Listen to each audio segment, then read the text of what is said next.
Once upon a time, in a small village nestled between rolling hills, there was a boy named Tommy. Tommy was a lively, imaginative child with a knack for telling stories. However, Tommy had a habit of stretching the truth, and soon his friends and family started to notice. One sunny afternoon, Tommy was playing with his friends at the village park. As they gathered around to play, Tommy began telling an incredible tale. "I once saw a dragon flying over our village," Tommy exclaimed, his eyes wide with excitement. "It was huge, with wings that covered the sky and fire that lit up the night." His friends gasped in awe. They had never seen a dragon before and were eager to hear more. But soon, they noticed inconsistencies in Tommy's story. The more he talked, the more his tale seemed to change. The next day, Tommy's teacher, Mrs. Thompson, announced that there would be a storytelling contest. Tommy, excited by the idea of being the best storyteller, decided to enter. He promised himself that this time, he would tell the most amazing story ever. Tommy chose to tell the story of the dragon. He practiced and practiced, adding more fantastical details to make his story even more thrilling. The day of the contest arrived, and all the children gathered in the school hall. Tommy was the last to present.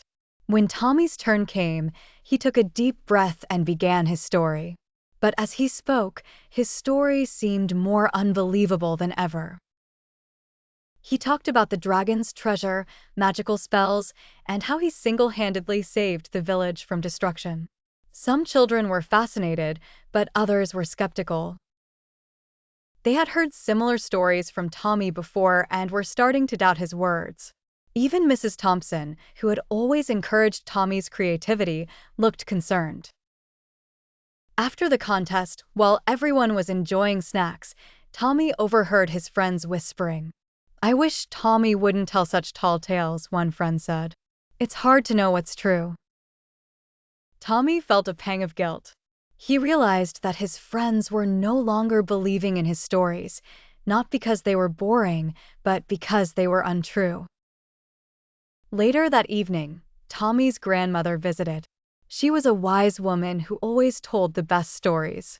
Tommy decided to share his feelings with her. "Grandma," Tommy said, "I'm having trouble with my stories. People don't believe me anymore. What should I do?" Grandma smiled gently. "Tommy, stories are wonderful, but truth is the heart of every good story. If you keep stretching the truth, people will stop believing in you." Tommy nodded, understanding her words.